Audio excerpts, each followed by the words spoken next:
Chapter 44, we are talking about love of God. And we started our emotion talk with fear because that was our foundation. But now we've moved on to love as the other side, the other wing. So the fear is the left-sided wing and the love is the right-sided wing. And so we have our fear on our left side and our love on our right side, and we're up to they're both important. In chapter 43, introduced us to the two main types of love that you can generate through intellectual contemplation and meditation. And one of them was Ahavat Olam, which is world-centered love, where you're looking at the Grand Canyon or you're in Glacier National Park and you're just like the magnitude, or even a doctor and you're looking at the human body, or you're basically noticing how vast the wisdom of the world is, and then you're like, how much more so must God be? And you're just experiencing, it's almost awe, but it's also love, of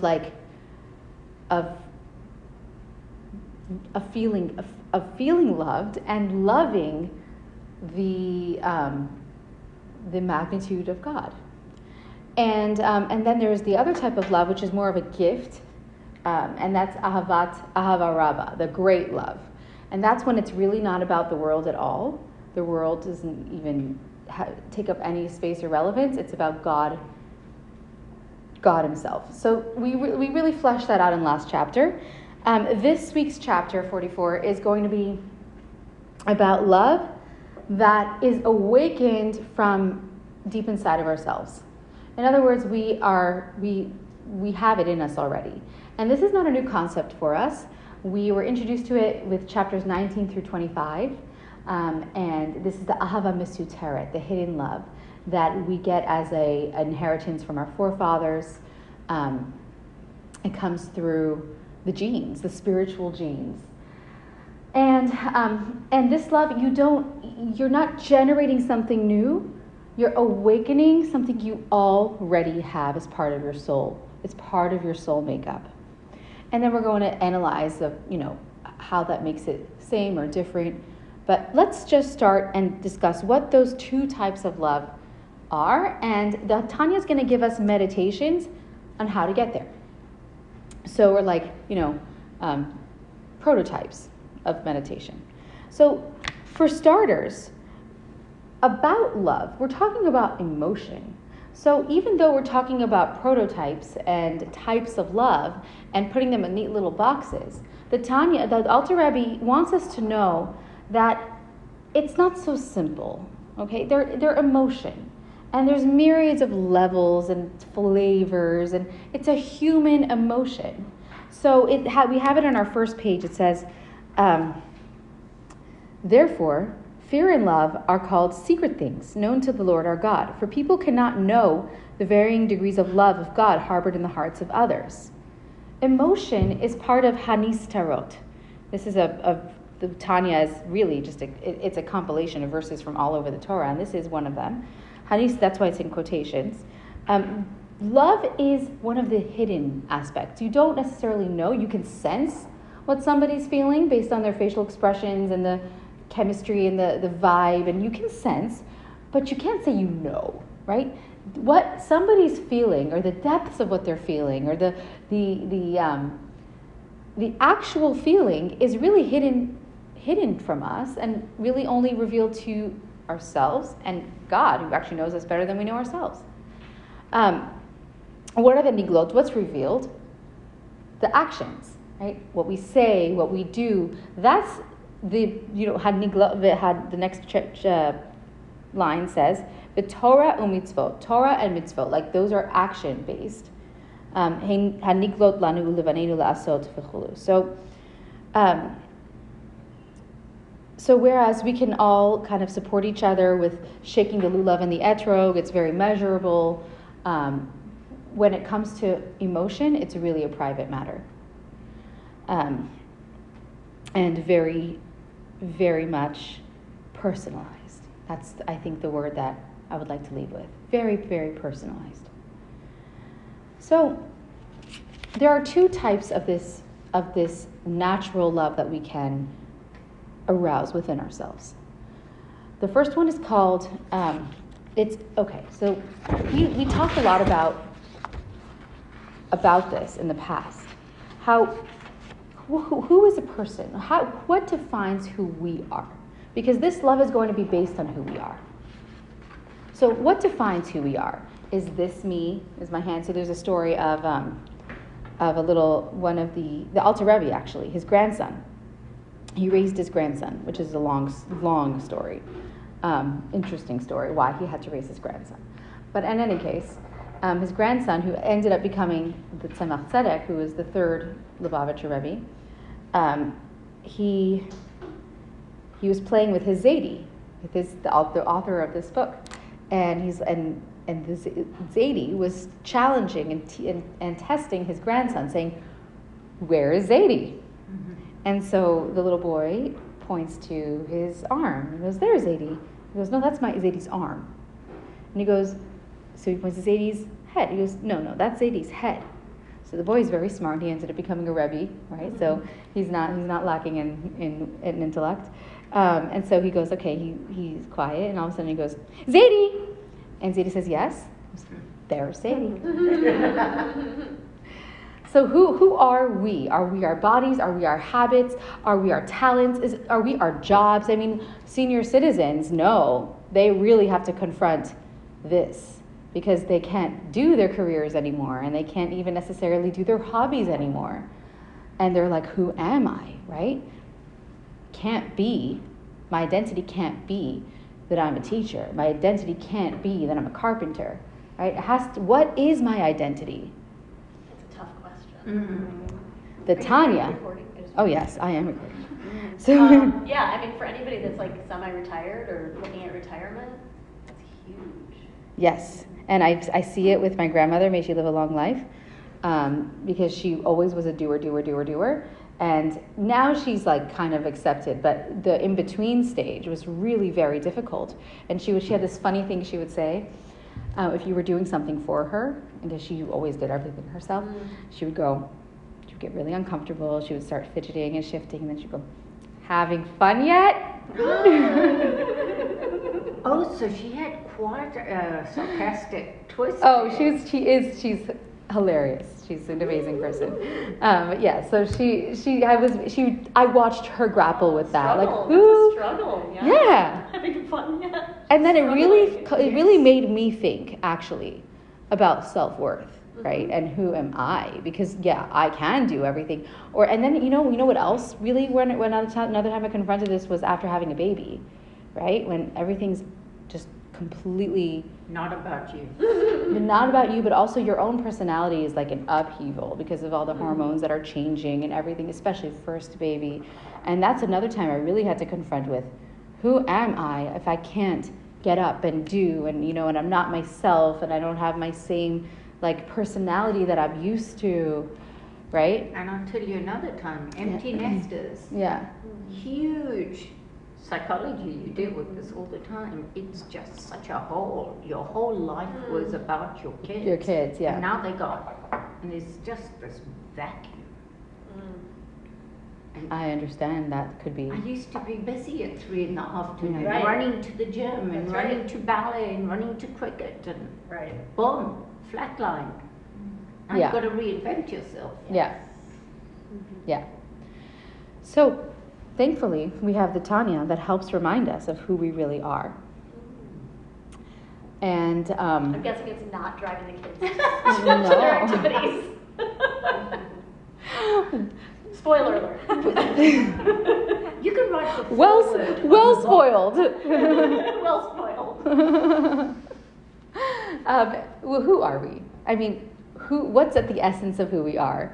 Right? What it causes us to be alive? It's our soul. Actually, I have shared this before, but I go to this retreat, which is actually coming up in 2 weeks again, thank God. And we get to listen to Rabbi Jacobson. He's super, super wise and interesting and really causes us to think. And he shared about this idea, saying that his mentor asked him, like, what is it going to look like when you make it? Like, what does it mean to make it? Because we're all, especially at my age, we're all like kind of building something. We want to make it, right? So what does that look like to you? Is it like having this many classes, having this many students, followers on Instagram? Like, what is it, right? And then he's like, imagine making it. And he's like, imagine that your worth is infinitely greater than the biggest fame that you can imagine for yourself in your own talent that you've been working your whole life for. That's the worth. That worth comes from our soul. So now we're going to take this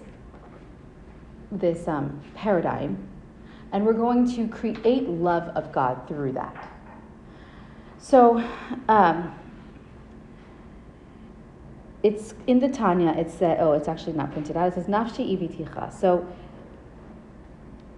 I love, the verse goes, my soul loves God. But the wording is Nafshi iviticha. My soul yearns for you. Or I yearn for my soul, almost. And that's because we're yearning for what we are.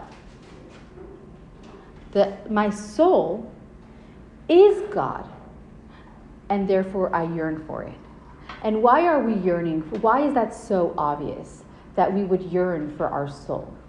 Because most human beings, and there are exceptions that I know Alyssa confronts and deals with, have an innate desire to be alive. We love our lives. We love ourselves. We love our lives. We have this, it's part of most human nature. And how do we know this? The Tanya goes on to say, and if you think that it's not you, a lot of times you don't realize that this is how much you love life until somebody, God forbid, is confronted with possibly losing it. And that's when we realize, I just want to be alive. And all the things that we thought were important fall away, and it becomes just about life. So when we realize how much we do indeed love our lives, that's when we can then extend that life to say, but what is my life really? It's not my career, and it's not my hobbies, and it's not my interests. It's my soul. And my soul is God. So therefore, I love God. I guess, what do you do with your life? If it's not your career, and it's not your hobbies, and it's not taking care of your children, and it's not. You still have the Torah. So it is an identity. It does shake us up, because we would like to. We're living in a physical world, so the physical world and the construct of it is very loud, and that's what makes it so challenging to find the core of our life. So the construct of we do find it important to excel in our careers, as we should, and we do find these things important, but then once somebody has a shake-up and they realize it's not really about that. As important as those things are, they're really things to support what it really is about. And what is it really about? It's our soul. It's our soul's connection with God. And God has given us the Torah to sort of express this connection, and the mitzvot to express this connection. It's about the sukkah. It's about shaking the lulav and etrog. That's what it's about. Yes, going to work is important. Yes, raising children that's really close to what it's about. Yeah, that's like a mitzvah in itself. But, like carpool, let's say. Or totally, right? Like that's important, right? But why is it important? Because it's sustaining life. Why is that? Why is important? Why? Because we're sustaining the young lives. And what are those young lives? Young little souls who are having a relationship with God, who are creating this beautiful godly experience down in this world. It's what it's about. It's what it's the core. Not to say that the outer rings of the core have zero importance. Does that make sense? Mm-hmm. Yeah. I think the following on your question, in pragmatic terms, I mean, this is lofty stuff, and we all crave our Thursday morning to get the spiritual high and guidance from you. But in the day-by-day passing of the hours, when you're not fetching your kids from school Yeah. or doing homework or whatever it is, how do we act on this? So actually, I'm going to skip ahead to answer the question because the answer is in the chapter. Great. And it says, literally, it says, okay, so it skips ahead to tell us, it's the next page, because I didn't print out the philosophy part. So we're going to come back to another type of love, okay? Mm-hmm. Just to placehold where we're at. But basically it says, I'm just trying to find the exact words.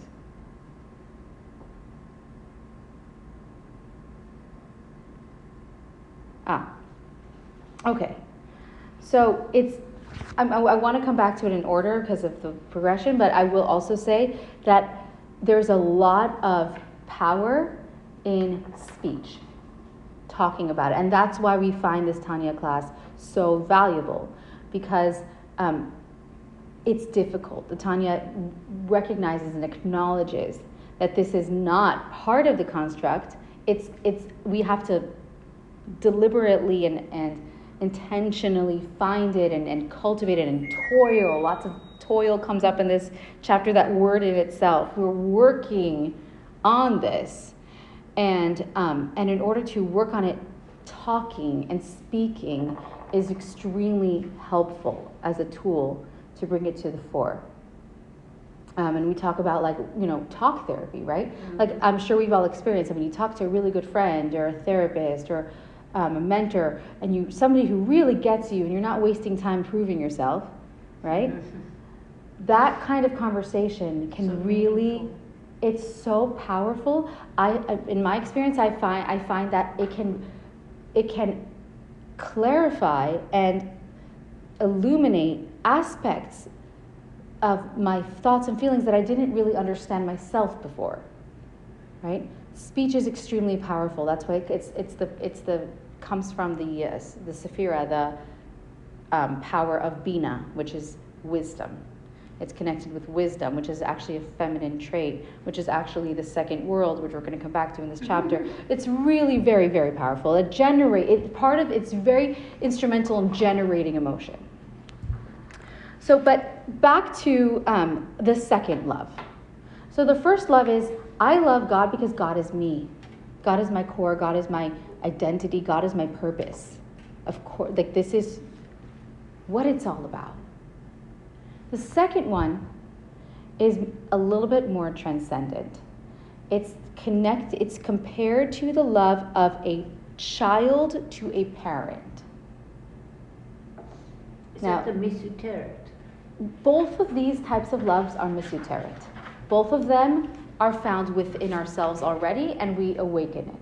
So we can understand pretty plainly how the first love is Mesuteret, because it's our own identity we're talking about. So we can see that it's within us, right? It's part and parcel of our identity. We have our soul within us, and we need to just kind of tap into that. The second one is also natural, the idea of the parent and the child relationship, as God being the parent and ourselves being the child. So a child can have an experience with a parent where they feel like they could give up everything for their parent. Wait, say that again? A child can have an experience with a parent where they feel capable and compelled to give up to sacrifice for their parent, to sacrifice their comfort for their parent, to transcend their self. The parent can bring out a selflessness in the child, to serve the parent, to provide for the parent. I don't know if the parent is even maybe elderly, or maybe the parent is just that's the emotional connection. I assume that you don't get that from a teenager. Yeah, that's why I said can have, because even in myself, if I'm fully honest, a lot of times we find ourselves. I'm wondering, when does this happen? No, I know. Yeah, I think it happens when your Tell us. parents are much older. yeah. And they need, And they need it, and if I may say, there's a certain obligation as well to put your needs down in order to fulfill. And how their can you needs. access that obligation? It's somewhere deep in us. Of course, Yeah. I Yeah. think some of it is how you were raised. Yeah. I mean, some people just throw money at it, you know, and if their parents are in a luxury care home, they think that's good enough, and maybe it is. Other people actually sacrifice their own needs and wants. yeah, but some parents haven't been the kind of parent that sacrificed for the child, Mhm. and so the child doesn't feel as obligated. You because know what they I didn't would get say? what they needed Well, so from much those then parents. comes to the psychology of the background of how you were raised. Yeah. So I think, and I just kind of had this thought right now, actually, because I was grappling with this myself, being that I find that at my age group, I find myself receiving Mm. a lot from my From your parents. parents, Yes, too, yeah. versus giving. Even though I do of course, I've had, time for example, we're having a family reunion. We will sacrifice the convenience to do this because, and I do feel innately compelled. I feel compelled, like it's not a choice. Mom and dad say we want everyone together. There's a very strong magnetic pull, and I think we're talking about that magnetic pull. But we also, I've read novels, and I'm sure that those in the field have encountered personally the tragic situations where like a child is not being treated right by their parent, yet they keep going back to their parent, right? And they keep going back to their parent because of this natural connection that's hardwired.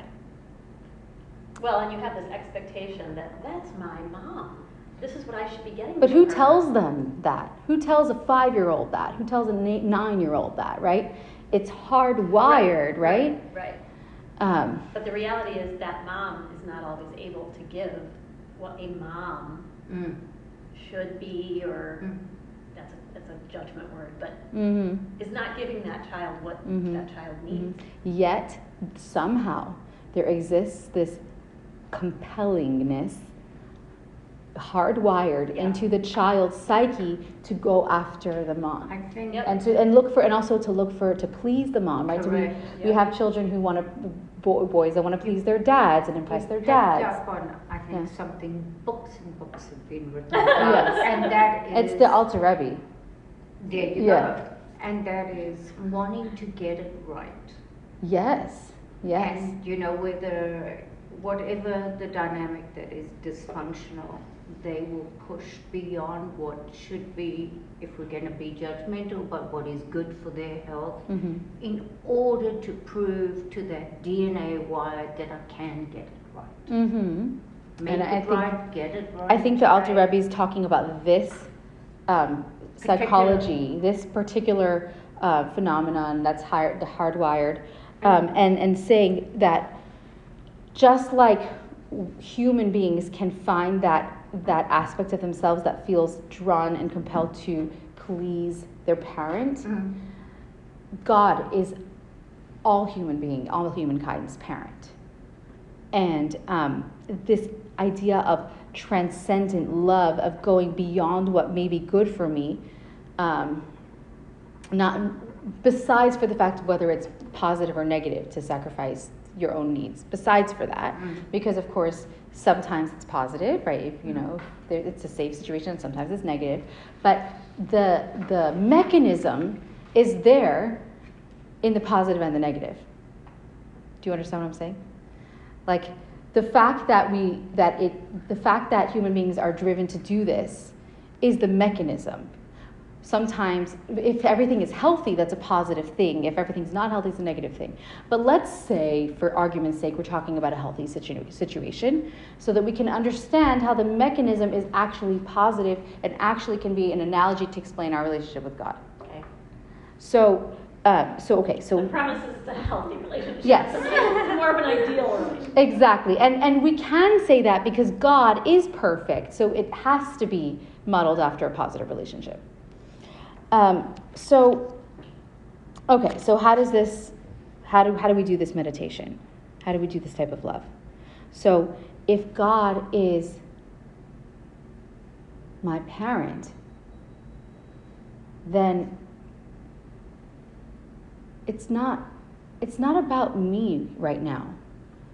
I want to do good for the parent. So whereas the other love of the self is about, this is my soul, this is good for me, this is the true good for me. This love is not about me at all. It's transcendent and about you as in God. And this is a very, very lofty experience that our forefathers perfected. Abraham with his when the binding of Isaac. That was the ultimate sacrifice because it was against his nature. Right? He was a very kind nature, and he professed his entire life against human sacrifice. And then as God asked him to go against his nature, and Abraham passed this test because it wasn't about him. This was the type of love that was being expressed. This is not about me and my purpose. It's not about my purpose. It's not about my mission of what I've been preaching to the world. This is about Hashem, even if it throws my entire mission up into question. Moses is the prototype of this in the way that he said to God, if you're going to destroy the Jewish people, erase me from your Torah. He's like, it's not about me.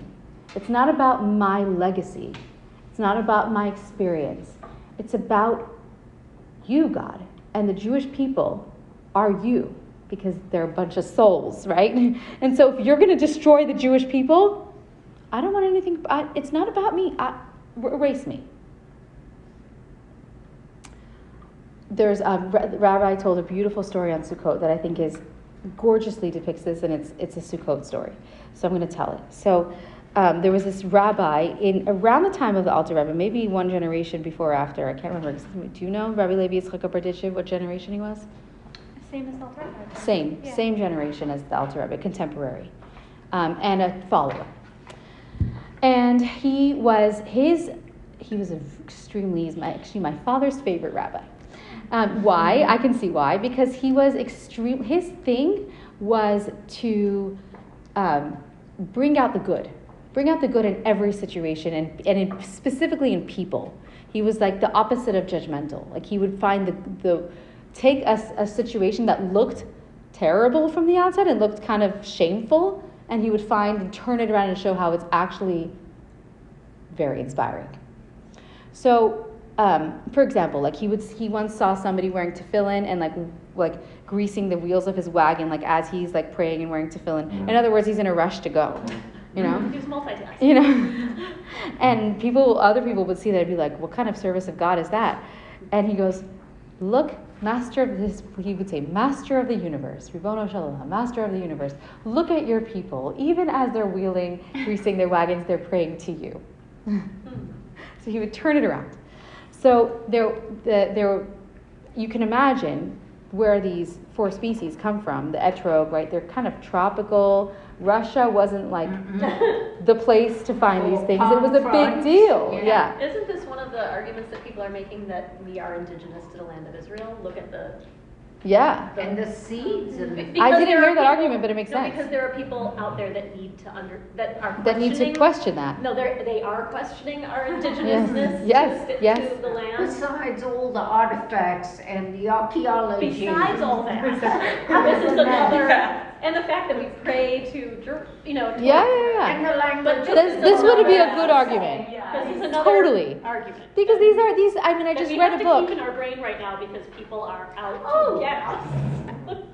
There's literally a book right there that I read to Musia's Footsteps class that came to visit the Sukkah on Tuesday. Aww. And it's called Sukkot Treasure Hunt, about this family that goes throughout the land of Israel collecting the four species. So yes, to your point. And to the point that this is not easily found in Russia. Right. So it was common that there would be one set for a whole community to share. Makes sense. Yeah. So when is this Rebbe living? 1700s. Okay, thank you. So the Rabbi Levi Yitzchak of Berdichev, he's the town of Berdichev, and they didn't have one, not even one. And there was a traveler passing through the town about a week before Sukkot or so, and he has one. And he's like, will you stay here? Can you stay here? Can we use your lulav? Can we use your etrog? Like, stay here. And the guy's like, no, I worked really hard to get this, and I'm going to my family, thank you very much. And he's like, but imagine the whole town being able to do this Jewish mitzvah because guilt. of you. And it didn't even work. He's like, no, he's staying focused. This is his mission is to go home. So then he lays it on even further, and he goes, what if I offer you... I knew it. Right, we were Jewish business people, right? What if I offer you a spot next to me in the world to come? Whoa. Like the afterlife, you're going to be hanging out with my soul.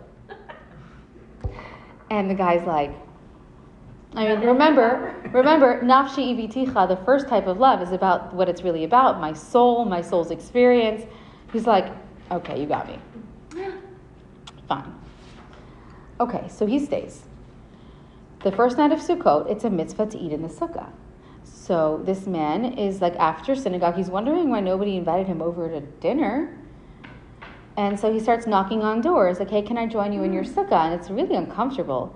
But it gets even more uncomfortable when they say no. And he goes from house to house to house to house, and each of them say no. And finally somebody goes, listen, this is really uncomfortable for all of us, but Rabbi Levi Yitzchak Berdichev told us not to have you. Oh. He's setting something up.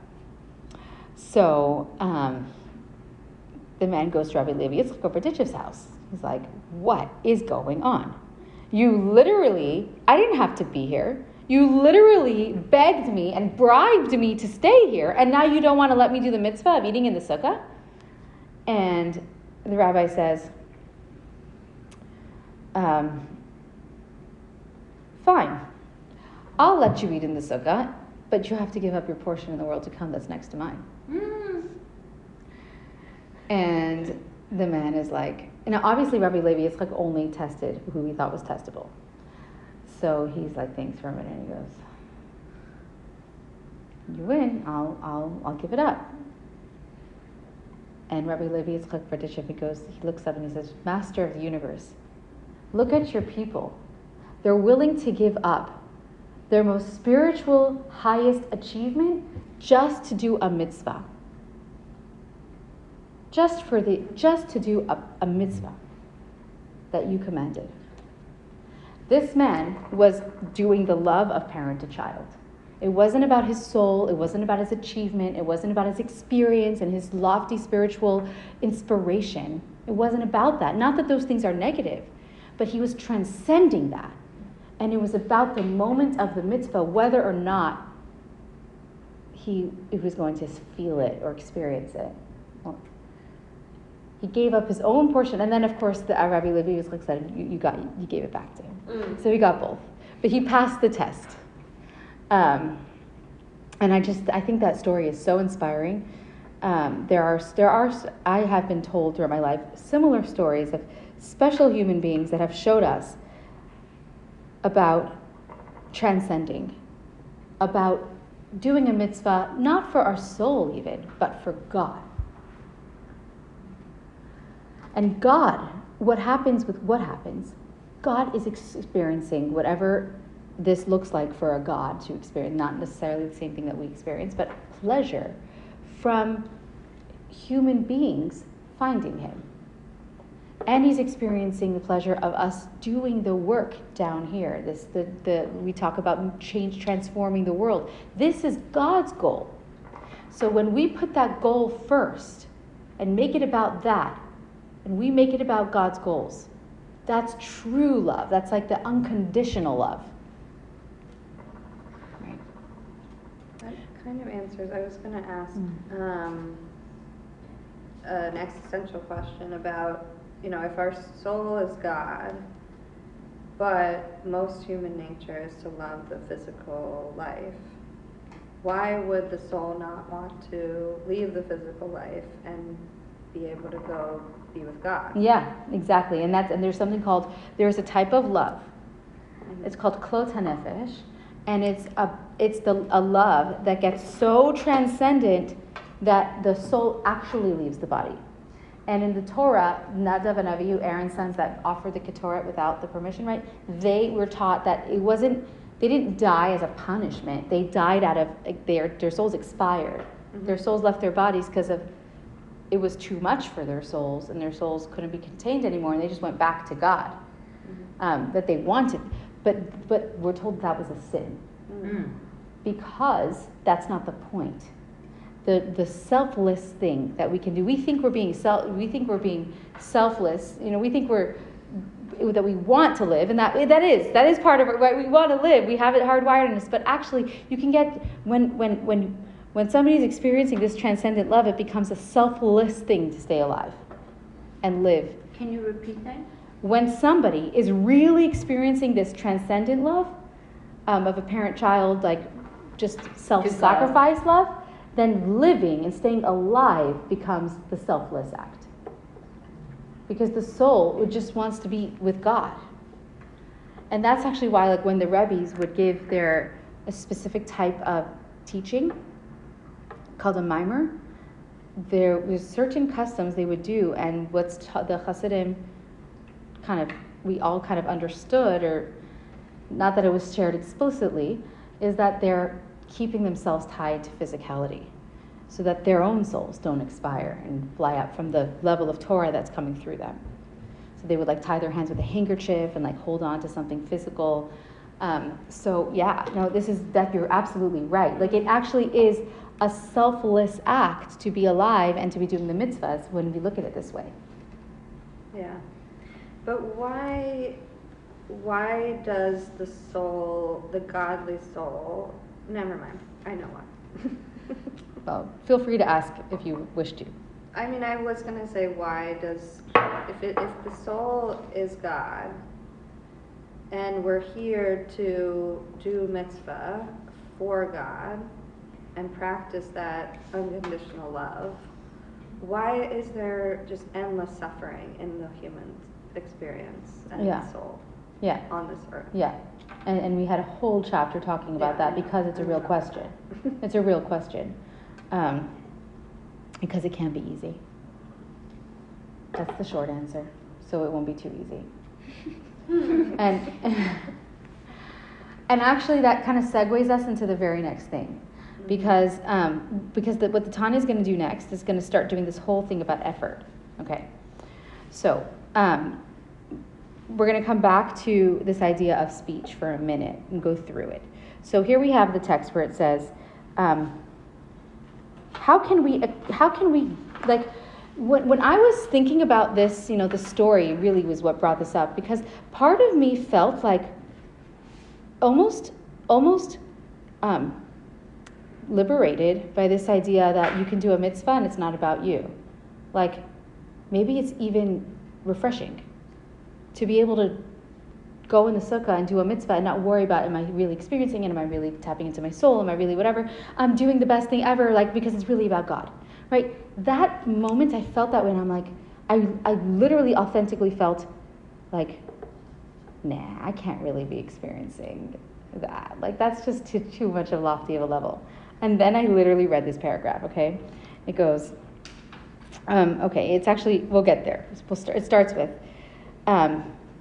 only the glow from Moses' soul. So basically, because we have a bit of Moses in us, it's actually possible.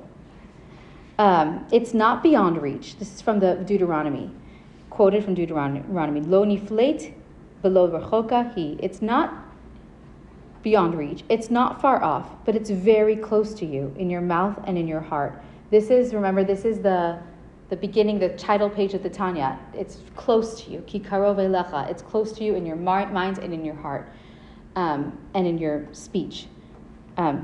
In your mouth, right, not mind, in your mouth and in your heart to do it. So then we talked about how important speech is, right? And when we talk about it, it brings it out from inside of us. Kind of like that talk therapy that we talked about.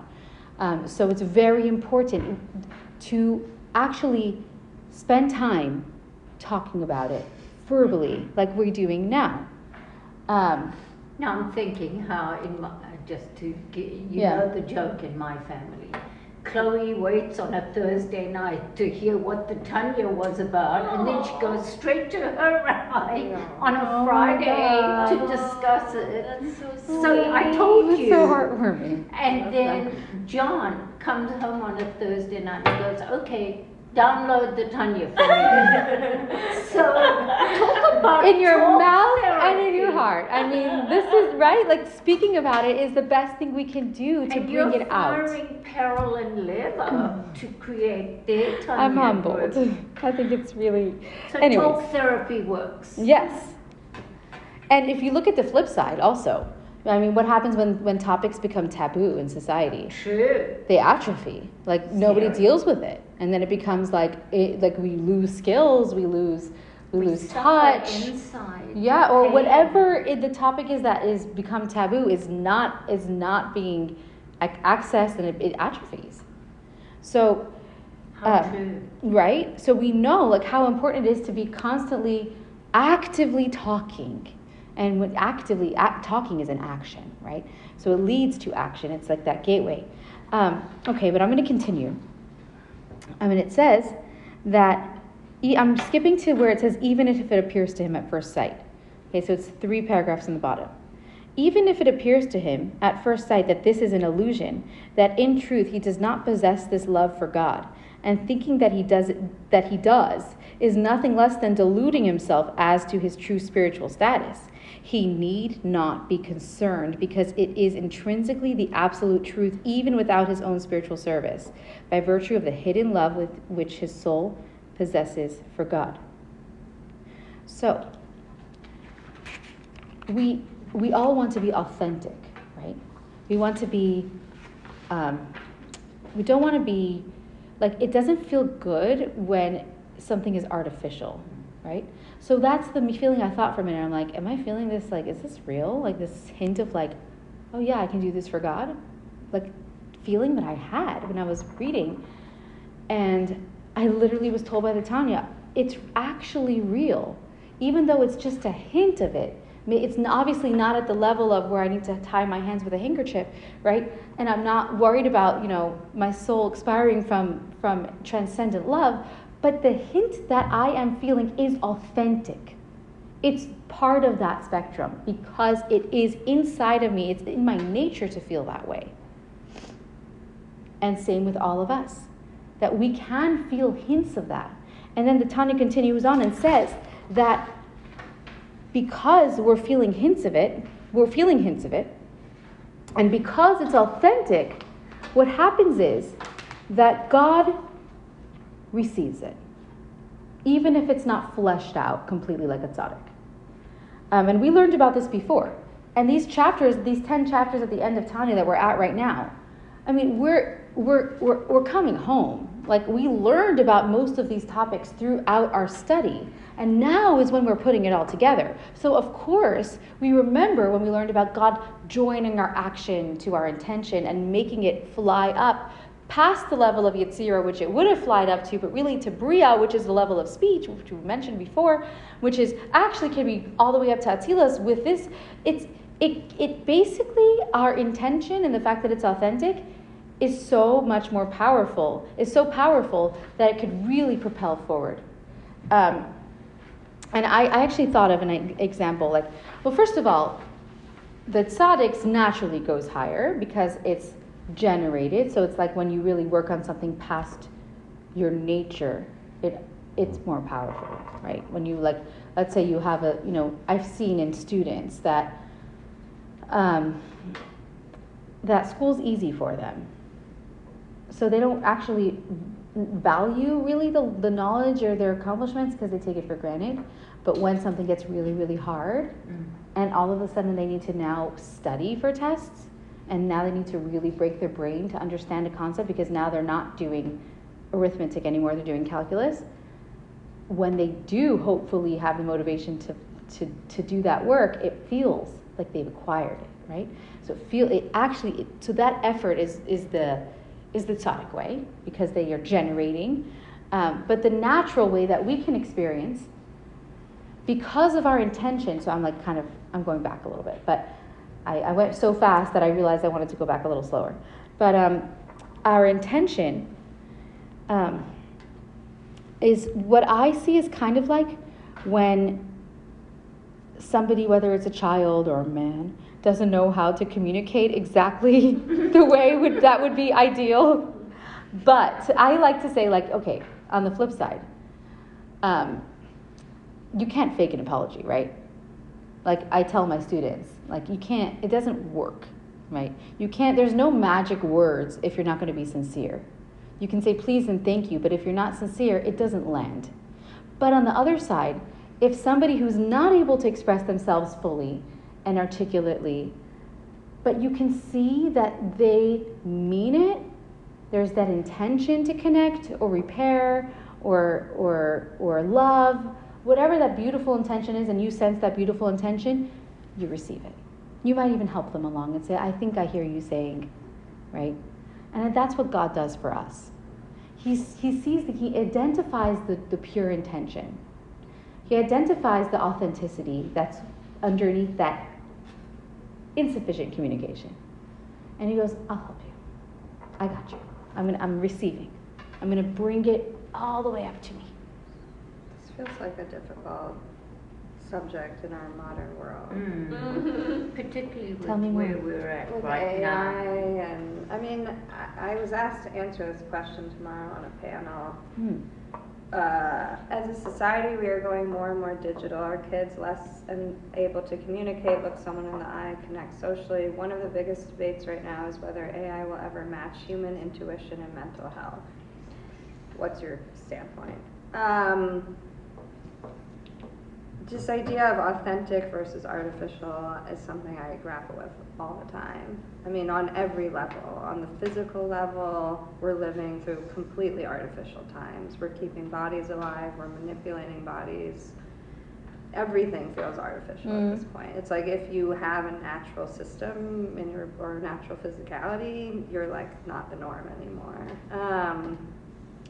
Intelligence, we're moving completely in an artificial way. Even the fucking statement that Donald Trump put out about Israel and Hamas felt so artificial to me. Blessed be the peacemakers, from somebody who just started the Department of War. I mean, there's nothing, it is so hard to find authenticity in this world. Is it that God determines what is authentic? Because I feel like almost nothing is authentic anymore. And you may be right. Maybe it's becoming so much more valuable when we see the authenticity, we want it, we recognize it. And I think teenagers who are before, like when they're younger and before they've gotten more complicated as adults, they can sense, children and teenagers can sense authenticity and they go for it and they want it.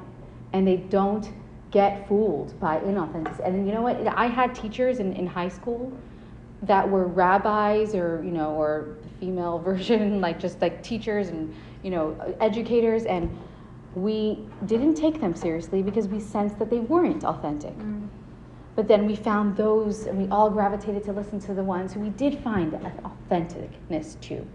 So I think kids find, teenagers, and maybe that's why you like working with kids, because maybe it's kids that have that taste that hasn't been adulterated, an instinct for, and a meter. They can have an authenticity meter, and they can tell when their parent is being authentic or when their teacher is being authentic, and that's when they feel safe, right? They feel safer. As a spectrum, right? With so-called truth. Right. Truth. They're truth seekers. Authenticity as in... Well, they don't know any better. But that age is starting to come down. Less and less. I'm seeing it too, and I'm not here to say that that's positive, actually. I think that what the Torah is here to do is to bring the authenticity back, to bring the truth back, and to help us develop and remind ourselves of the taste that we have within our Ahava Mesuteret that we have within us. I think Rabbi put it out so beautifully over the High and Holy Days. He talked about a God chip when he was talking about AI in one of his sermons. And it just, even though I'm not a tech person, as you know, at all, but the idea in this modern age where we're all orientated to chips and being part of a system, the idea of having that God chip in us has really helped me wrap my brain that it's wired into my... And that's what we're learning about, this God. So that's, I want to thank Rabbi That's for a that good terminology image. for that. Yes, because it resonates. Absolutely. It's a great visualization, right? Like a chip we have within us, and that chip recognizes when it sees it Authenticity. in the world, in others, it's like, oh, nafshi iviticha, like that's the life. That's the life that I'm looking for. That's our guiding light. And that's what gets revealed on Yom Kippur once a year. It's called the Yechida. And that's why we're there together with God. But it's also it's that essential core foundational energy that's the chip. And it's always there, but Yom Kippur is its day. And that's why Rabbi was talking about it on Yom Kippur. Well, it had a resounding effect on me. Really? Yes. That doesn't surprise me, because Yom Kippur is a day that the energy is we are unleashed. And actually go ahead. Yeah, don't worry about it. Yeah. But I do want to say that Sukkot is the outward joyous manifestation of the revelation that started on Yom Kippur. So where it looks like not as introspective, serious, but it's actually part of the same progression. And I just want to make sure, I would like to conclude with the last reading. There was one more idea, and then there's the last reading. Do we have time for one more idea and a last reading? Sort of? I have a call, but Okay. but don't let me stop. Okay. So I will conclude with the idea that as great as this transcendent type of love is, the Alter Rebbe wants us to bring it home to the Ahavat Olam, where we look at the magnitude of the world and we say, wow, how great is God? Because whereas the natural love is essential and fundamental and like the unconditional truth, the looking at the world part of love is the personality and the nuance and the experience and the passion of love. And maybe we can talk a little bit more about that next week. But I just wanted to conclude with mentioning that because it is in the chapter. And also it says, we can read the last line as to besides, this is the whole man and his reason d'etre. I don't know how to pronounce that. The reason for living. Raison d'être. That one may know the glory of God and the majestic splendor of his greatness, each according to the limit of his capacity, as is written, in order that they may know him, and so forth, as is known. So we have both. We have the ability to transcend with our natural Godship, and we have the ability to have a personalized, messy, colorful, passionate relationship with God. And that is how. That is Ahavat Olam. That one is Ahavat Olam. Yes. Thank you.